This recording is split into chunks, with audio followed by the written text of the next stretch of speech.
How many goals he got? A lot. How many assists he got? A lot. How many wins does Vegas get when these motherfuckers score? A lot.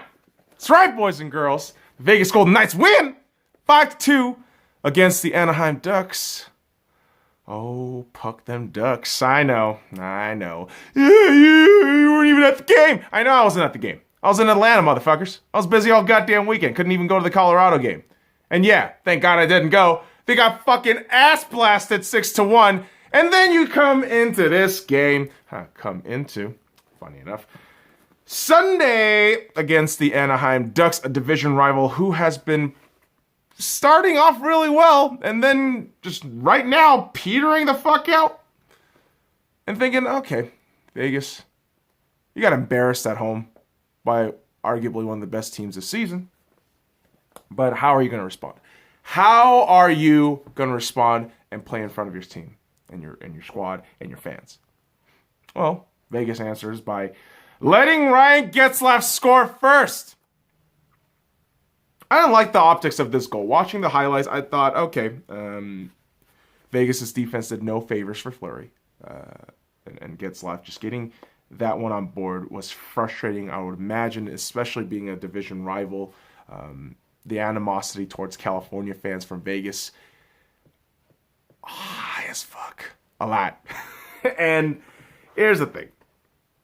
Getzlaf gets the goal, and you would hope Vegas responds, and they do. 34 seconds later, Mark Stone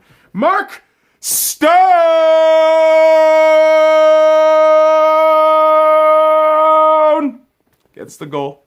And, from this point on, it's just a relentless effort from the Vegas Golden Knights. In this first period, they score 3 straight.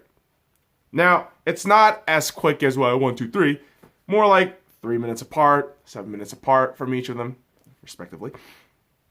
Ryan Reeves gets a goal. Beautiful assist from William Carrier. And to have Revo score like that, I mean, come on. That's when you know you're going to get into a team's skin and you're going to fuck them up real hard. And to top it off, we had a youngster get his first NHL goal. Nicholas Roy! I know, I'm actually just putting all my boxes here, but I also want to do some hand gestures. Nicholas Roy gets his first NHL goal for the Vegas Golden Knights. I mean, he gets his first NHL goal. Congratulations to the young lad who, of course, as we all know, was traded from the Carolina Hurricanes for Eric Haula. And I gotta tell you, I know we love Eric Haula, but this young cat, Calder Cup winner, just awesome stud from what seems like all the scouting reports that we got in the preseason and shit. But for this young guy to take the opportunity and run with it, it's awesome to see, awesome to watch. And so the Vegas Golden Knights end the first period 3-1. And seemingly, even with the goal conceded, there wasn't really much Fleury had to do. And you can really say that about the entire game. But Gibson, on the other hand, had to deal with our shit, right? William Karlsson, Bill, gets a goal. Second period, 9 minutes and 27 seconds on the power play. Boys and girls, when you say Vegas Golden Knights score on a power play at home, do you understand how rambunctious that stadium's going to be? When the Vegas Golden Knights go on the Envy Energy power play and score, the arena goes nuts. Right? It goes nuts. And I would imagine the coaching staff in Anaheim is going nuts too. Like, what the fuck? We win however many we could in the early few weeks of the season, and now we're just shitting the bed hard? Is this what we're going to do? Yeah, that's what you were going to do. Because in the third period, Vegas gets another power play goal. Paul Stastny. Stastny getting the assist from Patrick and Mark Stone. That line is just, double up, so good.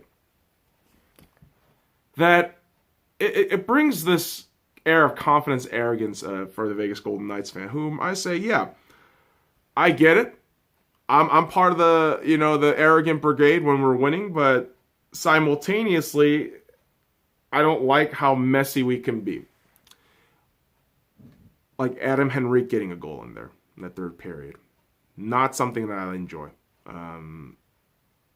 Having 2 goals conceded on 15 total shots in the game by Anaheim is kind of a disgrace.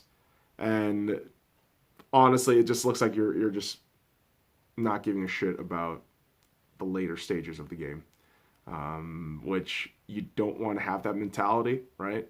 And I get it. If there are people who want to nitpick at that, go ahead. But to me, that's a mental thing, where we've seen mental lapses for Vegas late in games many times, not just the playoffs, many times. So I'm always that kind of cynic that thinks, all right, if there are bad habits, you got to weed it out right now, because it's still very early in the season and you can get these bad habits out and put in good habits. And for Vegas, ramping up the shot clock, fantastic. Getting those power plays on 2 for 4, right? And getting the penalty kill right, 1 for 1, fantastic.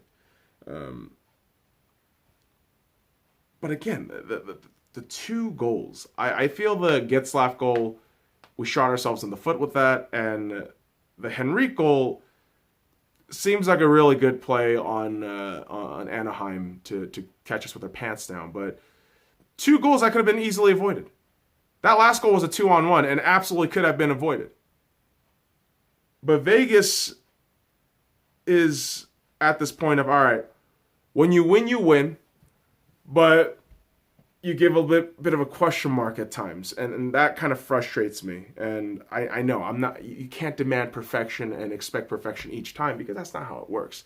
But I would like to see some, cleanup job in stages like that. But hey, speaking of cleaning up, we gotta talk about this cat, John Gibson.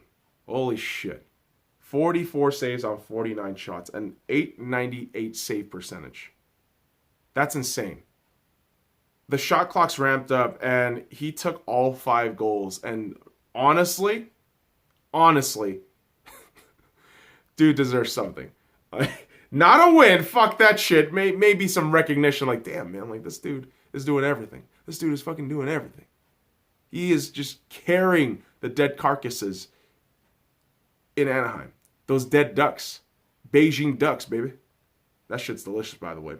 What's also delicious is Marc-Andre Fleury getting the win at a relatively abysmal save percentage. 13 saves out of 15 shots, .867. So not the best look in terms of the stats department. But guess what? The reality is you won, right? You won 5-2. You beat another Pacific Division rival, which is huge now. I mean, it's absolutely huge. The way this division has just swung open in favor of 4 or 5 teams that could just get at any position at this point. It's crazy. I think it's just crazy. And Vegas has to realize that, hey, if we don't play our game consistently, if we don't, strive for excellence each and every game, we might get fucked. That has to go through their heads right now. And yes, boys and girls, I'm basing this off of a 9-minute highlight on NHL on the YouTube channel. However, I've seen this team way too much to know how they can just fall on their face, just flat. And I also know how great they can be when they're on. So Vegas, it's a great win that we got on Sunday. An absolutely amazing win we got on Sunday. Unfortunately, I wasn't at the game. I was in Atlanta. But hey, we get the 2 points. We're going to move on into Halloween, October 31st, against the Montreal Canadiens, who, oh God, one of the most arrogant fan bases that ever show up in T-Mobile Arena. Hey, credit to your history, the culture that the Canadiens hockey club has formulated for all these decades, near century, but your fan base is unbearable as visitors. So just letting you know that right now ahead of time. But I'm going to be at that game. It's going to be awesome. Watching my Vegas Golden Knights live again. But that'll do it for now. That will do it for now with the win. 2 points. Boys and girls, follow me at the Sky Lounge on all the links in the description below. Like, comment, subscribe for more daily content. Go Knights, go! Now fuck off.